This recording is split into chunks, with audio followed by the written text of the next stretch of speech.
So let's talk about the fact that finally we have home inspections taking place on agreements of purchase and sale. Isn't this fantastic?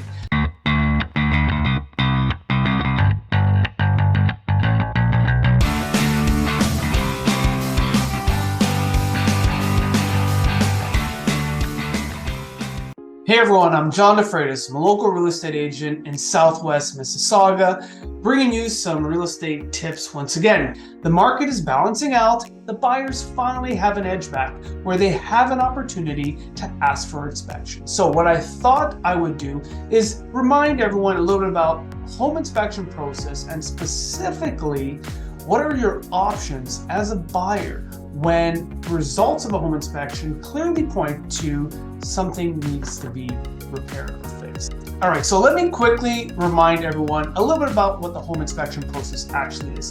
The home inspection is a situation in which a buyer is adding a clause into agreement of purchase and sale that asks the seller to agree to allowing them to bring in a third-party inspector to evaluate the condition of the property. And at the buyer's sole discretion upon receiving the report, will they determine if they will go forward with the agreement of purchase and sale or if they decide to actually cancel their portion of the agreement and sale. And that is there specifically to protect the buyer. So that's exactly what the home inspection process clause entails. Now, a little bit about what you could find in terms of results that would come out of a home inspection. All right, I'll break it down to like three core things. There are things that absolutely need to be dealt with. There are things that probably should be taken care of, and there are things that are just cosmetic. So let's start with the things that absolutely should be taken care of. If there is structural damage with the foundation, if there is asbestos found in the property or vermiculite insulation, these are things that absolutely should be taken care of. They are health and safety related items. If there are things that are not in line with the building code, they should also be taken care of. Now let's go to things that probably should be taken care of. So you think about the roof is going to need to be repaired. You may have some issues with electrical wiring on the property, or even septic systems sometimes are not functioning the way they should. These are things that certainly should be dealt with, but might not need to be a health and safety directly impacted scenario.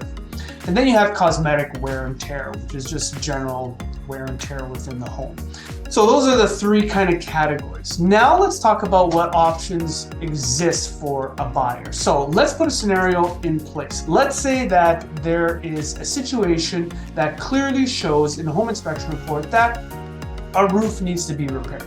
Okay, this is something that is not a health and safety, but something that probably should be dealt with. It certainly impacts the value and the long-term maintenance costs of the home. So the cost of a roof is, let's say, about $10,000. Here are the options to the buyer. So the buyer can first ask for the seller to endure the cost and repair it themselves. Okay, this would essentially mean that the seller would go out, they would secure a contractor. Obviously, the buyers would be aware of who the contractor was, the work would get done, the receipts would be put in place, and that would be provided to the seller. And that would all be clearly outlined in the agreement of purchase sale. Then you have a case where the buyer would potentially ask for a price reduction. So if it's a $10,000 value, the buyer could ask for a $10,000 reduction in the sale price.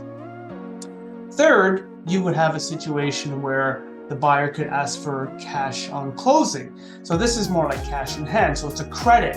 So on closing, the seller would actually fork over a check for $10,000 to the buyer. Now this is beneficial because now the buyer has cash in hand and they can deal with the issue when and how they want to. And then finally, the third sort of thing that could happen, the fourth, and there might be other scenarios too, but the fourth most common is that you could renegotiate elements of the agreement of purchase and sale. So let's say that it is a roof that needs repair, it's about $10,000, okay? Let's say that you, instead of getting the roof repaired because you feel you can do that 5 years down the road, you really want the seller's pontoon boat that's sitting on the dock, and this is a cottage scenario.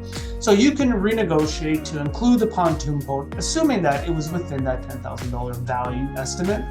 in the agreement of purchase and sale. So you can renegotiate chattels to be included from the buyer's perspective in that agreement of purchase and sale. So there's a little bit on home inspections and what your options are as a buyer in relation to findings on a home inspection and what you can do about it. If you want to learn more tips related to real estate, please do me a favor, subscribe, like, and share these videos so I can continue to make content that hopefully will be helpful to you and help educate you on the process and make your home buying and selling experience a little smoother. Take care, everyone.